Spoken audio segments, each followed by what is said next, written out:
BJP কর্মীর রক্তাক্ত দেহ উদ্ধারের ঘটনা। 4 দিন নিখোঁজ ছিলেন ওই বিজেপি কর্মী, তারপরেই তার দেহ উদ্ধার করা হয়েছে।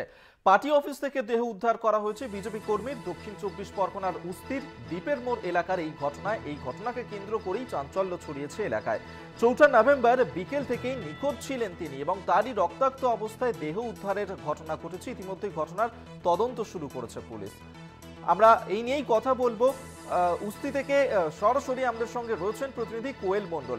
কোয়েল, বিজেপি কর্মীর রক্তাক্ত অবস্থায় দেহ উদ্ধার হয়েছে দলীয় অফিস থেকেই, সেখান থেকেই উদ্ধার হয়েছে তার দেহ। এখনো পর্যন্ত পুলিশের তদন্তে প্রাথমিকভাবে কি অনুমান করা হচ্ছে? দেখো, প্রথমত তোমাকে জানিয়ে রাখবো, এই যে অস্থির ঘটনা, যেখানে একেবারেই দীর্ঘ কয়েকদিন 4 দিন নিখোঁজ থাকার পর অবশেষে রাত্রিবেলা অস্থির অর্থাৎ এই যে নিহত পৃথ্বীরাজ নস্কর, তার বাড়ি থেকে জাস্ট কয়েক মিটার দূরত্বেই বিজেপি কার্যালয়ের মধ্যে তালাবন্ধ অবস্থাতে কিন্তু একটা বিজেপি কার্যালয়ের ঘর, সেই ঘরের মধ্যে থেকে তার রক্তাক্ত দেহ উদ্ধার হয়। ইতিমধ্যেই দেহ ময়নাতদন্তে গিয়েছে।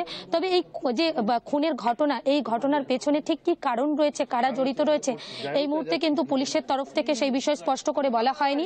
একেবারেই সকাল থেকে কিন্তু যে নিহত বিজেপি নেতা পৃথ্বীরাজ, তার বাড়িতে লোকজন এসে ভিড় করতে শুরু করেছে, আত্মীয় স্বজন থেকে পরিবারের লোকজন।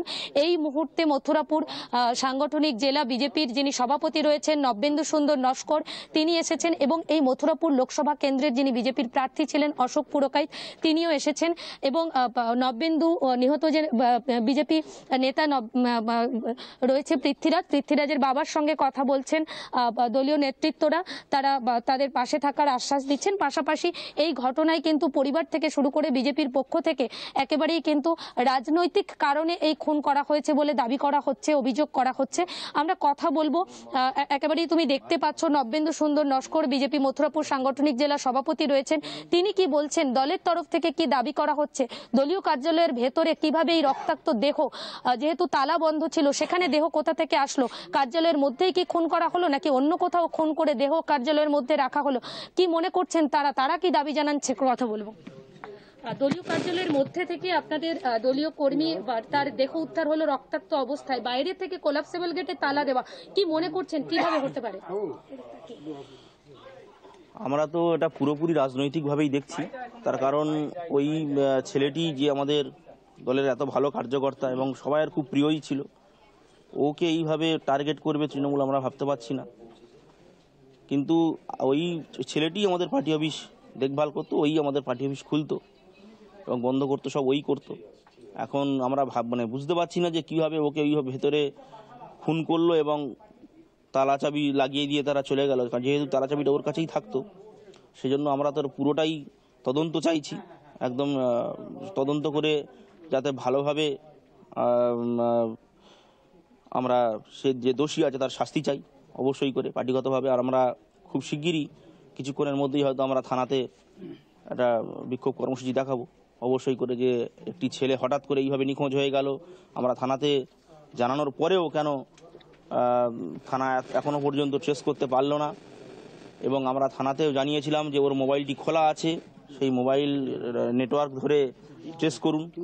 সব কিছু জানানোর পরেও কেন ট্রেস হলো না, এতদিন কেটে গেল, তারপরে বাড়ির লোকই খুঁজে পেল। এবং এই পার্টি অফিসের মধ্যে যে নিয়ে গিয়ে করেছে, এটাও তো একটা রাজনৈতিক চক্রান্ত, না হলে কি আর কেউ পার্টি অফিসের মধ্যে তাকে এইভাবে খুন করে? নিহতর বাবা যেমনটা বলছে যে যখন খুঁজে পাওয়া যাচ্ছিল না তখন আপনাদের সঙ্গে যোগাযোগ করা হয়েছিল, কি বলবেন? আমাদের সঙ্গে যোগাযোগ করা হয়েছিল, তার সঙ্গে সঙ্গে আমরা বলেছিলাম যে থানাতে ডায়েরি করা হোক পার্টিগতভাবে, যেটা আমাদের ওসির সঙ্গে যোগাযোগ করা, তার সঙ্গে জানানো, সব কিছুই পার্টিগতভাবে আমরা করেছি। কিন্তু ওর মতো একটা সাধারণ ছেলে যে আমাদের পার্টিতে কাজ করতো, যার সঙ্গে কারো শত্রুতাও সেরকম ছিল না, সেই এইভাবে চলে যাবে আমরা তো ভাবতেই পারছি না। এবং থানাতে আমাদের পার্টিগতভাবে সবাইকে জানানো হয়েছিল। তারপরে 2 দিন পর পুলিশ তো সবসময় ইনঅ্যাক্টিভ, তারা তো অ্যাক্টিভ হলে তো নিশ্চয়ই আরও তাড়াতাড়ি আমরা খবর পেতাম সব কিছু। একেবারেই তুমি শুনলে, তালাবন্ধ অবস্থায় বিজেপি কার্যালয়ের মধ্যে থেকে রক্তাক্ত দেহ উদ্ধার 4 দিন নিখোঁজ থাকার পর। পরিবার বলছে যখন সে বাড়ির থেকে কাজের জন্য বেরিয়ে যায়, তারপর যখন দীর্ঘ সময় অতিক্রান্ত হয় বাড়িতে ফেরেনি, প্রথম পরিবারের তরফ থেকে দলীয় নেতৃত্বদেরকে ফোন করে জানানো হয়েছিল যে তাকে পাওয়া যাচ্ছে না। কোনো কার্যকলাপের জন্য অন্য কোথাও গিয়েছে কিনা। সেক্ষেত্রে বিজেপি নেতৃত্ব নবেন্দু সুন্দর নস্কর জেলা সভাপতি তিনি স্পষ্ট জানিয়েছেন যে পরিবারকে তাদের তরফ থেকে বলা হয়েছিল থানাতে মিসিং ডায়েরি করতে। থানাতে মিসিং ডায়েরির পরও পুলিশ কিন্তু তাকে খুঁজে পায়নি। তারপরেই কিন্তু পরিবারের লোকজনই বাড়ির পাশে থাকা যে বিজেপি কার্যালয় তালাবন্ধ অবস্থায় সেখান থেকেই তাকে দেখতে পায় জানালা দিয়ে। তারপরে পুলিশ এসে তালা ভেঙে দেহ উদ্ধার করে। এই যে ঘটনা, তালাবন্ধ অবস্থায় বিজেপি কার্যালয়ের মধ্যে থেকে বিজেপি নেতার রক্তাক্ত দেহ উদ্ধার, এখানে কিন্তু একাধিক প্রশ্ন। এই দেহ কোথা থেকে আসলো? তাহলে কি কার্যালয়ের মধ্যে খুন করা হয়েছে নাকি অন্য কোথাও খুন করে? একেবারেই কোয়েল, অবশ্যই আমাদের নজর থাকবে তবে এদিকে। বিজেপি থেকে আপাতত শুরু করে ধন্যবাদ পরিবারের জানাবো লোকজন তোমাকে, তারা যেমনটা কোয়েল মণ্ডল এতক্ষণ সরাসরি উস্তি থেকে আমাদের সঙ্গে ছিলেন প্রতিনিধি। ইতিমধ্যেই ঘটনার তদন্ত শুরু করেছে পুলিশ এবং যেমনটা দলীয় কর্মীদের পাশাপাশি পরিবারের লোকজন তারাও মনে করছেন যে এর পিছনে হয়তো রাজনৈতিক কারণ থাকতে পারে, এমনটা কিন্তু মনে করছেন তারা।